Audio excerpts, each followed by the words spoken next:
ये video base करती है चैप्टर 3 के न्यूमेरिकल प्रॉब्लम्स पे। टोटल 8 प्रॉब्लम्स हैं जो कि हम इसमें करेंगे, ये मैंने मेंशन किए हुए हैं। ठीक है, स्टार्ट करते हैं। The first problem is on dry concrete car can decelerate at a rate of 7 metre per second square where as on a wet concrete it can decelerate at only 5 metre per second square. Compare the distances necessary to stop the car moving at 30 metre per second. ठीक है, और conditions बताई हुई हैं। अच्छा, अब देखें इस प्रॉब्लम में क्या हो रहा है। इस प्रॉब्लम में उन्होंने दो केसेस बताए हुए हैं, एक कहता है ड्राई कंक्रीट, ठीक है, और दूसरी तरफ हमारे पास है वेट कंक्रीट। ठीक है, कंक्रीट का मिक्सचर है। ठीक है, एक तरफ जो है ड्राई कंक्रीट क्या होता है, बजरी सीमेंट रेत से बना हुआ जो मिक्सचर होता है उसको हम कंक्रीट कहते हैं। और ड्राई कंक्रीट के केस में हमारे पास जो गाड़ी है, फर्ज करें गाड़ी जा रही है और ड्राई कंक्रीट की तरफ आती है और यहाँ पे डिसेलरेट होती है 7 मीटर पर सेकंड स्क्वायर पे, जबकि वेट कंक्रीट के केस में हमारे पास डिसेलरेट हो रही है 5 मीटर पर सेकंड स्क्वायर पे। तो कहता है कि आप क्या करेंगे, कंपेयर द डिस्टेंसेस, यानी कहने का मकसद ये है कि हमने क्या करना है, डिस्टेंस को इवेलुएट करना है। Necessary to stop the car, वो डिस्टेंस जहां तक ये गाड़ी फिर स्टॉप हो जाएगी, moving at 30 metre per second. ठीक है, तो जब स्टॉप हो जाएगी तो ये हमारे पास जो है इनिशियल वेलोसिटी की वैल्यू है और फाइनल वेलोसिटी डेफिनेटली जीरो होगी, क्योंकि डिसेलरेट करके हमने गाड़ी को स्टॉप करना है। तो यहाँ से वी एफ की वैल्यू है जो कि जीरो होगी। तो हमारे पास जो है वो डाटा में हमारे पास एक्सेलरेशन में मैंने माइनस की वैल्यू लगाई है। क्यों माइनस की वैल्यू लगाई है, क्योंकि गाड़ी डिसेलरेट कर रही है। अगर गाड़ी एक्सेलरेट कर रही होती तो प्लस होता, लेकिन डिसेलरेट कर रही है तो इसलिए मैंने माइनस लगाया है। तो ड्राई कंक्रीट के केस में ये वैल्यू है और वेट कंक्रीट के केस में ये वैल्यू है। इनिशियल वेलोसिटी की वैल्यू 30 हो गई और फाइनल वेलोसिटी 0 हो गई, और हमने कैलकुलेट करना है डिस्टेंस। अच्छा जी, सोल्यूशन क्या है, हम करेंगे क्या, हम यूज करेंगे थर्ड इक्वेशन ऑफ मोशन। ठीक है, आपने यहाँ पे मेंशन करना है we are using third equation of motion, that is 2s is equal to v square f minus vi square, और we are solving for distance। ठीक है, तो डिस्टेंस के लिए हम इसको सॉल्व करेंगे और ये हो जाएगा v square s minus vi square। अच्छा, अब ये है मेरा फॉर्मूला और मैंने दोनों कंडीशंस को अप्लाई करते हुए डिस्टेंस कैलकुलेट करना है। तो ड्राई कंक्रीट के केस में मेरे पास वी एफ 0 है, 30 का स्क्वायर हो जाएगा जो कि हो जाएगा 900, और नीचे आ जाएगा 2 और यहाँ पर आ जाएगा 7 मीटर पर सेकंड स्क्वायर जो कि ये वैल्यू है। अच्छा, अब यहाँ पे देखें यूनिट्स का बिल्कुल ख्याल आपने करना है। मीटर स्क्वायर मीटर से कट जाएगा, सेकंड स्क्वायर से कट जाएगा, और मेरे पास जस्ट रह जाएगा यूनिट में मीटर, और ये जो है इसकी वैल्यू है जो कि आप कैलकुलेटर से कर लें। अच्छा, दूसरी तरफ वेट कंक्रीट के केस में मैंने ये मैंने जीरो पुट किया और यहाँ पे मैंने 30 मीटर पर सेकंड स्क्वायर कर लिया, और यहाँ पे फिर मेरे पास 900 आया और ये 10 आया। ठीक है, मैंने जीरो को जीरो से काट दिया, माइनस को माइनस से काट दिया, मीटर स्क्वायर मीटर से कट दिया, और सेकंड स्क्वायर से कट गया, तो मेरे पास रिमेनिंग यूनिट क्या बचा, मीटर। तो ये जो है वो आंसर्स हैं। ठीक है, प्रॉब्लम वन के। The next problem is find the angle of projection of a projectile for which the maximum height and corresponding range are equal. देखें यहाँ पे आपको क्या दिया हुआ है, एंगल ऑफ प्रोजेक्शन मालूम करें, यानी किसका एंगल ऑफ प्रोजेक्शन। ठीक है, प्रोजेक्टाइल का एंगल ऑफ प्रोजेक्शन मालूम करें, यानी मेरे पास मुझे क्या रिक्वायर्ड है, मुझे चाहिए थीटा। ठीक है, for which the maximum height and corresponding range are equal. देखें यहाँ पे ये स्टेटमेंट है और आप ये स्टेटमेंट को मैथमेटिकली अगर लिखा तो मेरे पास ये आ जाता है H is equal to R. आपने अपने चैप्टर में ये फॉर्मूलाज पढ़े हैं।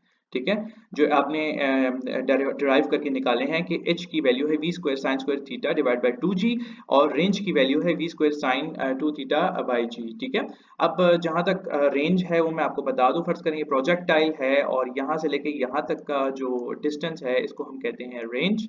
ठीक है, और जबकि हाइट जो है, देखिए यहाँ तक कितनी हाइट तक गई है, मैक्सिमम हाइट यहाँ पे लिखा हुआ है, मैक्सिमम हाइट यहाँ तक जो है ये कितनी हाइट तक गया है, और ये मेरे पास जो है रेंज है। अच्छा जी, अब देखें यहाँ पे मैंने क्या किया कि हाइट की वैल्यू मैंने पुट की और रेंज की वैल्यू पुट की। तो अब देखें लेफ्ट हैंड साइड और राइट हैंड साइड में जो मेरे पास जो पैरामीटर्स हैं वो कैंसल आउट हो जाते हैं, जी जी के साथ कैंसल आउट हो जाता है, और मेरे पास रह जाता है साइन स्क्वायर थीटा। अच्छा, ये 2 जो है वहां चला जाएगा, यहाँ पे मल्टीप्लाई होगा तो 2 2 जार 4, तो मेरे पास आ जाएगा 4 cos थीटा। तो sin theta is equal to 4 cos theta, sin theta divide by cos theta according to trigonometric identity. ठीक है, ट्रिग्नोमेट्रिक आइडेंटिटी जो है वो हमने अप्लाई की है और ये बन जाता है टेंजेंट थीटा, और tangent theta is equal to 4 और theta is equal to tan inverse हमारे पास आ जाएगा कैलकुलेटर से 76 डिग्री। चलते हैं नेक्स्ट प्रॉब्लम की तरफ। A jet plane comes in for a landing with a speed of 100 metre per second, ठीक है। तो यहाँ पे and its acceleration can have a maximum magnitude of 5 metre per second square as it comes to rest. अच्छा, अब देखें यहाँ पे आपने प्रॉब्लम स्टेटमेंट को समझना है और देखें क्या कंडीशन हो रही है। देखें बात किस बारे में हो रही है, जेट प्लेन के बारे में हो रही है। क्या कर रहा है, लैंड कर रहा है। अच्छा, कौन सी स्पीड पे लैंड कर रहा है, तो ये स्पीड है और आपको पता है जब लैंड करेगा तो स्टॉप हो जाएगा तो उसकी फिर फाइनल स्पीड जीरो होगी। ये हमारे पास इनिशियल वेलोसिटी की जीरो वैल्यू है। अच्छा, अब यहाँ पे देखें कम्स टू रेस्ट के बारे में जब बात की है तो यहाँ पे मेरे पास जो है वी एफ क्या होगा, जीरो होगा। साथ में it's acceleration can have a maximum magnitude, यानी ये वाली जो वैल्यू है ये मेरे पास किस चीज की वैल्यू है, एक्सेलरेशन की। अच्छा, अब देखें as it comes to rest. अब यहाँ पे देखें आपको डिसेलरेटेड वाली स्टेटमेंट नहीं दी हुई, तो आपने स्टेटमेंट पढ़ के अंदाजा लगाना है कि देखें डिसेलरेट हो रही है, प्लेन जेट प्लेन डिसेलरेट हो रहा है। अच्छा, अब हमने करना क्या है, from the instant the plane touches the runway what is the minimum time interval, ठीक है, needed before it can come to rest. तो एक जो है टाइम इंटरवल की बात है कि कितने टाइम में वो लैंड करेगा, ठीक है। और दूसरी बात ये उसने दी है कि देखिए हमारे पास जो रनवे है ना, ठीक है, ये रनवे है, ठीक है, और ये मेरे पास प्लेन है, ठीक है। फर्ज करें लेट से, मैं आर्टिस्टिक नहीं हूँ, ये प्लेन है और ये लैंड कर रहा है, ठीक है, और प्रोजेक्टाइल है तो लैंड करेगा। तो अब ये कितने उस पे लैंड कर रहा है, मतलब ये रनवे जो है मेरे पास 0.8 किलोमीटर का रनवे है, ठीक है। तो क्या इस पे ये लैंड करेगा? तो इस सवाल का जवाब हम तभी बता सकते हैं जब हम डिस्टेंस को कैलकुलेट करेंगे। अच्छा जी, चलें चलते हैं सॉल्यूशन की तरफ। और यहाँ पे कौन सी इक्वेशन ऑफ मोशन है, V F is equal to V I plus A T, first equation of motion है, ठीक है। तो आपने यहाँ पे मेंशन करना है बाकायदा, ताकि आपका जो चेकर है वो देखे कि इसने इक्वेशन ऑफ मोशन कौन सी यूज की है, using first equation of motion. और हम किस चीज के लिए सॉल्व करने जा रहे हैं, हम सॉल्व करने जा रहे हैं टाइम के लिए। So V F minus V I is equal to A T and A T is equal to V F minus V I. A T यहाँ पर आ जाता है, ए यहाँ पर आ जाता है। अच्छा, अब हम क्या करेंगे, वैल्यू पुट करेंगे। वी एफ की वैल्यू 0 है और वी आई की वैल्यू 100 है। और मैंने ये डायरेक्ट किया, आप समझें कि माइनस माइनस से कट जाता है, ठीक है। मीटर मीटर से कट जाएगा, सेकंड स्क्वायर सेकंड से कट जाएगा और मेरे पास यहाँ पे आ जाएगा 20 सेकेंड्स, ठीक है। तो 20 सेकेंड जो है 20 सेकेंड में लैंड करेगा। अच्छा, रनवे को टच करेगा, ठीक है। अच्छा, अब दूसरी बात है, जो उसने हमसे सवाल किया अभी हमने उसका जवाब देना है कि क्या इस जो रनवे है जो कि 0.8 किलोमीटर का है, क्या प्लेन अगर 0.8 किलोमीटर का रनवे है तो क्या इस पे लैंड कर सकता है। तो इसके लिए हमने कैलकुलेट करना है डिस्टेंस, और इसके लिए हम यूज करेंगे second equation of motion is equal to V I T plus half A T square, ठीक है। अच्छा जी, S is equal to V I की वैल्यू है 100 और ये वैल्यू पुट की मैंने 20, ठीक है। साथ में सेकंड सेकंड से कट जाएगा, मेरे पास यहाँ पे आ जाएगा 2000 मीटर। इसके अलावा यहाँ पे मेरे पास जो है वो 25,100 होता है और यहाँ पे सॉरी 20 400 होता है और 400 5,000 हो जाएगा। तो ये मेरे पास जो है वैल्यू ये आ रही है और एस जो है वो है 1 किलोमीटर, जबकि यहाँ पे क्या मेंशन था, 0.8 किलोमीटर। यानी इसका मतलब ये है कि this plane can not land on a small tropical island, यानी कर लेगा लेकिन बहुत ज्यादा डिफिकल्ट होगा, रिस्की होगा, ठीक है। तो ये हमारी कैलकुलेशन। प्रॉब्लम नंबर 4 है, a projectile is launched with an initial speed of 21.8 metre per second. तो इनिशियल स्पीड के बारे में बात हो रही है, ठीक है। एक प्रोजेक्टाइल है, अब सम प्रोजेक्टाइल में आप कोई भी समझे बॉल सपोज कर लें, इस with an initial speed at an angle theta, और ये मेरे पास एंगल है 35 डिग्रीज का अबव दी हॉरिजॉन्टल, ठीक है। तो हॉरिजॉन्टल की बात हुई है, अब आपको क्या क्या डिटरमिन करना है, कहते हैं determine the time of flight, ठीक है, टाइम ऑफ फ्लाइट डिटरमिन करना है। दूसरा मुझसे पूछा हुआ है पीक हाइट मालूम करनी है। और तीसरी मेरे पास यहाँ पे उन्होंने कहा डिटरमिन द हॉरिजॉन्टल डिस्टेंस, ठीक है। हॉरिजॉन्टल डिस्टेंस ये जो है मेरे पास आर है, ठीक है, हॉरिजॉन्टल डिस्टेंस। अच्छा जी, अब चलते हैं अपने सॉल्यूशन की तरफ। आपने जो है टाइम ऑफ फ्लाइट का जो फॉर्मूला है T is equal to two V I sine theta by G, आपने जो है ये फॉर्मूला ठीक है याद रखना है। आपने यहाँ पे वैल्यू पुट की 21.8 मीटर पर सेकेंड और साइन 35, और यहाँ पे metre per second, metre metre से कट जाता है, सेकेंड सेकेंड स्क्वायर से कट जाएगा, और मैं मेरे पास यूनिट सेकंड रह जाएगा, जबकि ये सारी क्वांटिटीज को मैं मल्टीप्लाई करूँ। साइन 35 मैंने कैलकुलेटर से किया है, ठीक है। 2 इंटू 21.8 इंटू 0.573 डिवाइड बाय 9.8, आपको पता है कि जी की वैल्यू 9.8 है, और ये मेरे पास आंसर आ जाता है 2.55 सेकेंड्स। अच्छा अच्छा, दूसरी तरफ मेरे पास अब जो पीक हाइट है वो कैलकुलेट करने के लिए मैं ये फॉर्मूला यूज करूंगा, V I square sine square theta divide by 2 G. 21.8 metre per second square का स्क्वायर लिया, साइन स्क्वायर 35 लिया, मेरे पास यहाँ पे वैल्यू आ जाती है 0.3827 कैलकुलेटर से करके। और यहाँ पे मैंने यूनिट्स के बारे में अगर मैं बात करूँ तो मीटर से कट जाता है, और सेकंड स्क्वायर से कट जाता है, और मेरे पास यहाँ पर ये वैल्यू आ जाएगी 156.18 डिवाइड बाय 19.6, और 7.99 मीटर मेरे पास जो है वो इसका आंसर आ जाएगा, ठीक है। अब चलते हैं हम अपने कॉन्सी की तरफ, और कॉन्सी जो है वो मेरे पास है रेंज कैलकुलेट करने के लिए। और जो है रेंज जो है वो मेरे पास एक्चुअली ये है x is equal to V X T, और हमने, अगर आपको याद हो, आपकी बुक में है कि रिप्लेसिंग x विद r, तो यहाँ पर आ जाता है r, और ये हो जाएगा V X is equal to V I cos theta, ठीक है, इंटू टी। तो यहाँ पे वी आई की वैल्यू है 21.8 मीटर पर सेकंड, और cos 35 इंटू 2.55, और मेरे पास ये रेंज की वैल्यू ये आ जाएगी। अच्छा जी, the next problem is a projectile is launched horizontally from the top of a cliff। अब देखेंगे मेरे पास, फर्ज करेंगे मेरे पास क्लिफ है, ठीक है।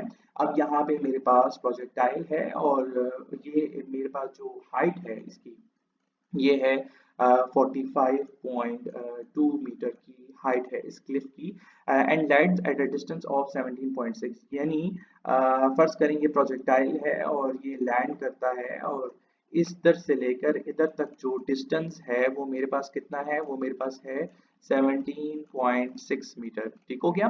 अच्छा, from the base of the Cliff, ठीक है, from the base of the Cliff determine the magnitude of launch velocity. तो आपसे क्या रिक्वायर्ड कर रहा है, आपसे देखिए, क्योंकि हॉरिजॉन्टल प्रोजेक्टाइल है तो हॉरिजॉन्टल कंपोनेंट ऑफ वेलोसिटी आपने मालूम करना है। अच्छा जी, सॉल्यूशन क्या है। मैंने ये वाला फार्मूला जो कि आपकी बुक में मेंशन है, x is equal to V X T, मैंने यूज किया, और I am solving for V X, तो V X is equal to X divide by T.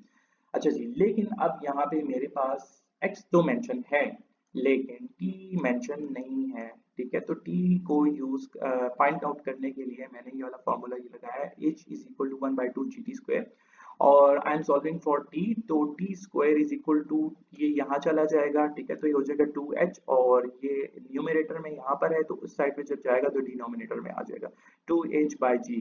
तो T square is equal to H by G, और T is equal to under root two H by G, ठीक है। तो H की value लगाई 45.2 और divide by 9.8, यहाँ पे मेरे पास 90.4 बाय 9.8 आ जाएगा, इसका डिवाइड किया और अंडर रूट किया, तो मेरे पास आ जाएगा 3.04 सेकेंड, ठीक है। टाइम तो मेरे पास आ गया। अब ये टाइम जो है मैंने इसमें पुट कर देना है 17.6 डिवाइड बाई 3.04, और मेरे पास आ जाएगा 5.79 मीटर पर सेकेंड, जो कि मेरा जो है वो आंसर है, और जो कि मैग्नीट्यूड ऑफ लॉन्च वेलोसिटी है, ठीक है। अच्छा, अब मेरे पास यहाँ पे अगला प्रॉब्लम है जो कि law of conservation of momentum पे बेस कर रहा है, टू इक्वल मास कार्ड्स। अब देखिए, मास यानी मास दोनों की इक्वल है, ठीक है, कार्ड्स हैं, ठीक है, कार्ड होता है ना, ये कार्ड, ठीक है, ये है कार्ड। अब फर्ज करें दो हमारे पास कार्ड हैं, और दोनों का मास जो है वो सेम है, टुवर्ड्स ईच अदर ऑन, ये अप्रोच करें एक दूसरे को, और लो फ्रिक्शन ट्रैक है हमारे पास, यानी फ्रिक्शन को हमने इग्नोर करना है। One car rolls rightward at 2 metre per second, and other car rolls leftward at 1 metre per second, ठीक है। अब फर्ज करें एक कार्ड है जो कि राइट की तरफ जा रहा है, ठीक है, और दूसरा कार्ड जो है वो लेफ्ट की तरफ जा रहा है, और ये आपस में कोलाइड करते हैं, and they couple and roll together, find their combined speed, ठीक है। तो अभी फर्ज करें कि ये वाला one cards rolls rightward, ठीक है, and other cards roll leftward, ठीक है।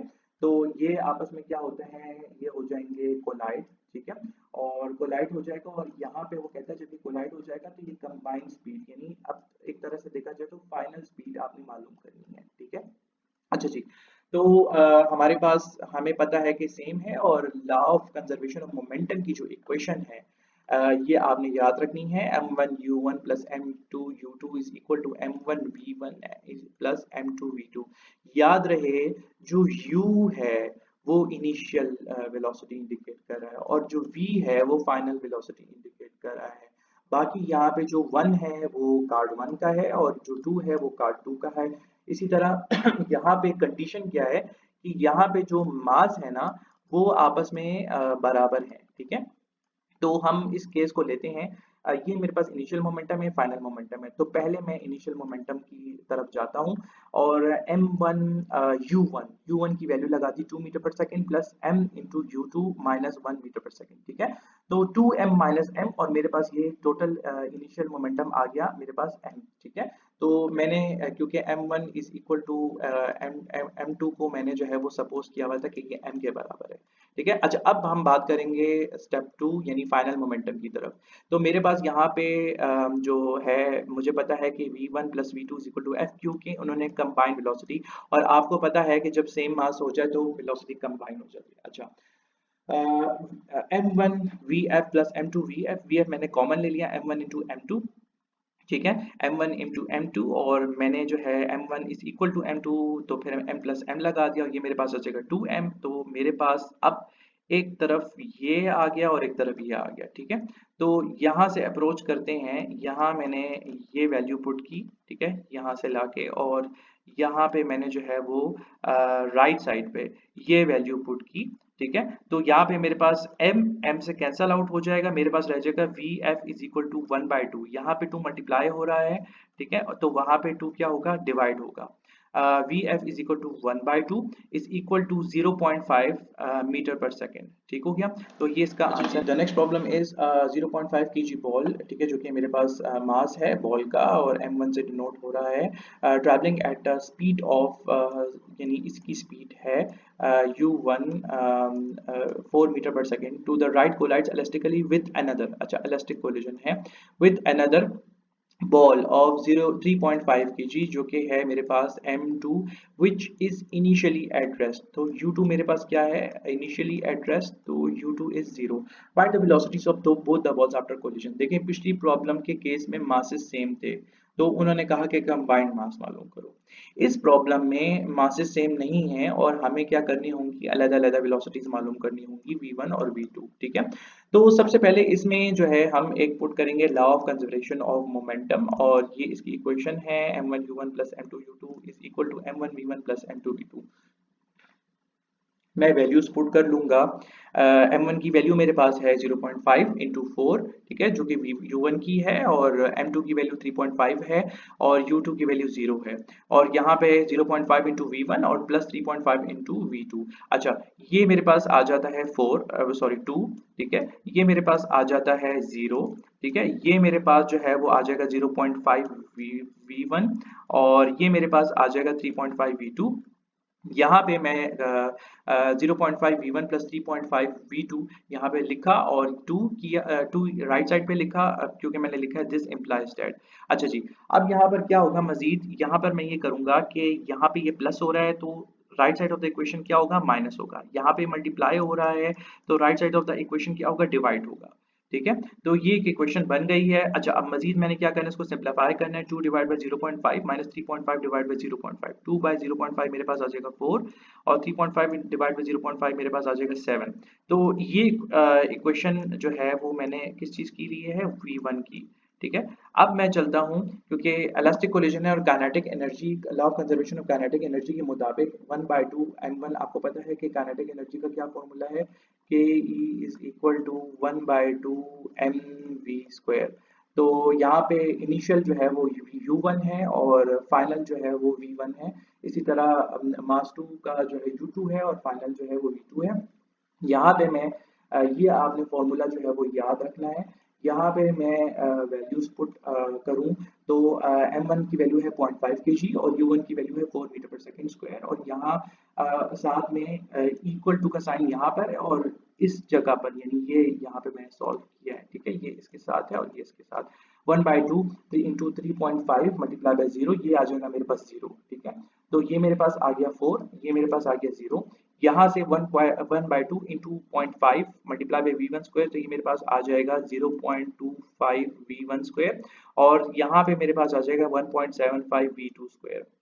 अच्छा, अब क्या करना है, अब ये करना है कि ये जो यहाँ पे V1 है ना, V1, ठीक है, इक्वेशन 1 में जो मैंने वैल्यू निकाली है ना V1 की जो इक्वेशन है, ठीक है, वो आपने ये वाली V1 की जो इक्वेशन है ये आपने इधर पुट करनी है V1 की, तो 4 माइनस 7, और आपको पता है कि यहाँ पे फॉर्मूला लगेगा a minus B whole square, ठीक है, is equal to a square plus b square, ठीक है, माइनस 2ab, और ये जी लगा यहाँ पर a square plus B square minus 2ab, और ये मुझे दे देता है 16 प्लस 49 माइनस 56, जबकि बाकी सारी चीजें साथ साथ चलती रहेंगी। जब ये हो जाएगा तो इसको मैं कर दूंगा 0.5 से 25 से multiply, 0.25 into 16 gives me 4, 0.25 into 49 gives me 12.25, 0.25 into 56 gives me 14, ठीक है, और प्लस 1.75 V2 स्क्वायर, और यहाँ पे मेरे पास जो है वो 4 इधर से माइनस हो जाएगा तो ये आ जाएगा 0, तो ये तो खत्म हो गए। साथ में इस 12.25 को और इसको 1.75 V2 स्क्वायर को आपस में प्लस कर लेंगे, मेरे पास आ जाएगा 14, और यहाँ पे मेरे पास रह जाएगा 14V2, ठीक है। तो अब यहाँ पे आपको अगर या तो सोल्यूशन सेट जब हम निकालते थे मैथमेटिक्स में, तो मेरे पास v square into 14v² minus 14, तो यहाँ पे मेरे पास दो केसेस हैं, इधर v2 इज इक्वल टू 0 और this equation is equal to 0। जब मेरे पास ये इक्वेशन इक्वल्स टू 0 हो जाती है तो मेरे पास जो है वो 14 उधर जब चला जाएगा, ठीक है, 14 जब उधर डिवाइड हो जाएगा, ठीक है, तो ये बन जाएगा 0, और फिर v2 माइनस 1 है, ठीक है, तो v2 minus 1 is equal to 0, और जब माइनस 1 वहां जाएगा तो ये बन जाएगा v2 इज इक्वल टू 1। तो ये मेरे पास जो है वो v2 की वैल्यू है। अब हम जाते हैं v1 की तरफ, वही सेम इक्वेशन जो कि मैंने v1 के लिए निकाली थी उसी इक्वेशन की तरफ हम जाएंगे और वैल्यू पुट करेंगे v2 की। 7 इंटू 1 मेरे पास आ जाएगा 7, ये इसका यूनिट है, और ये मेरे पास आ जाएगा -3 मीटर पर सेकेंड, ये है वैल्यू v1 की। ठीक हो गया। The next problem is 17.5 gram bullet is fired at a मजल वेलोसिटी। देखें, याद रखिए, आपने यहाँ पे कंफ्यूज नहीं होना, ये बुलेट का मास है, ठीक है, और यहाँ पे जो मजल वेलोसिटी है वो है 582 मीटर पर सेकेंड, यानी इनिशियल, ठीक है, क्योंकि बुलेट ने आखिरकार रेस्ट पर ही आना है ना, तो इस वजह से इसकी फाइनल जो वेलोसिटी है वो 0 होगी, ठीक है। अच्छा, विद अ मास 8 kg, यहाँ पे मेरे पास जो मास है गन का मास है, ठीक है, 8 kg। आपने कंफ्यूज नहीं होना, ये गन का मास है, ठीक है, ये मैं लिख देता हूँ, ये गन का मास है, और यहाँ पे मेरे पास जो है ये बुलेट का मास है, ठीक है। अच्छा, अब आपसे पूछ क्या रहा है, how long is the bullet travelled in the barrel. How long यानी हाउ लॉन्ग मतलब कितने टाइम तक ट्रैवल करेगी, तो टी इज अननोन, ठीक है। सेकंड है, what is the force on the bullet, ठीक है, while it is in the barrel, bullet पे क्या फोर्स लग रही है। फाइंड द इम्पल्स एक्सर्टेड, ठीक है, तो इम्पल्स जो है जे से डिनोट करते हैं। Find the bullet momentum as it leaves the barrel, ये है मोमेंटम, ठीक है। यहाँ पे गलती से आपको ये लग रहा होगा कि कैपिटल पी है जबकि ये स्मॉल पी है, ठीक है। अच्छा जी, तो सबसे पहले हम फाइंड करते हैं time travelled by the bullet in the barrel, ठीक है। सो सॉल्यूशन हमारे पास है भी, हमारे पास कौन सी इक्वेशन है, फर्स्ट इक्वेशन ऑफ मोशन है, और हमने v f equal to vi plus at, v f minus vi is equal to at, and solving for t, so this equation will be used.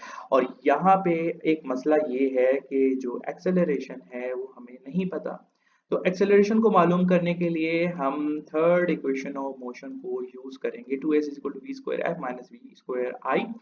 तो a is equal to V square F minus V square I divide by 2s।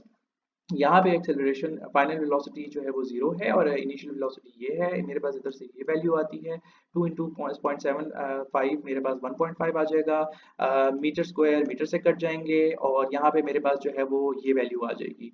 अब हम time की तरफ जाते हैं, वही values put करेंगे, ये वैल्यू उठा के मैंने जो है वो इधर पुट कर दी, जो कि मुझे मेरे पास अननोन थी, जिसके लिए मैंने थर्ड इक्वेशन ऑफ मोशन को यूज किया था। तो मेरे पास जो है वो ये रिजल्ट आ गया। अब हम चलते हैं जो उसने हमें अगला कहा था कि फोर्स ऑन द बुलेट, ठीक है। तो फोर्स ऑन द बुलेट जो है इसके लिए हम यूज करेंगे न्यूटन्स का सेकंड लॉ, ठीक है। F is equal to M A, F is equal to 1.575 into 10⁻³ और आप इसको ऐसे भी लिख सकते हैं 0.0000175 इंटू 225816 जो कि मैंने यहाँ से लिया, ये मैंने पुट की और मेरे पास ये वैल्यू आ गई। सिमिलरली इसका मैंने ये वाला फॉर्मूला लगाया J is equal to F into T और मेरे पास ये वैल्यू आ गई। और सिमिलरली मेरे पास मोमेंटम की इक्वेशन है P is equal to M B और मैंने ये वैल्यूज पुट की और मेरे पास ये आ गया along with the units. Units का खास ख्याल रखिए क्योंकि यूनिट्स के ही मार्क्स होते हैं, ठीक है। तो साइनिंग ऑफ यहाँ तक के लिए काफ़ी था। काइंडली प्लीज़ आप मेरी जो है वीडियो को लाइक करें। अगर आपको कोई क्वेश्चन रेज होता है तो आप ज़रूर मुझसे पूछ सकते हैं और काइंडली चैनल को भी सब्सक्राइब करें क्योंकि मैं इंशाल्लाह चैप्टर 14 तक जाने वाला हूँ।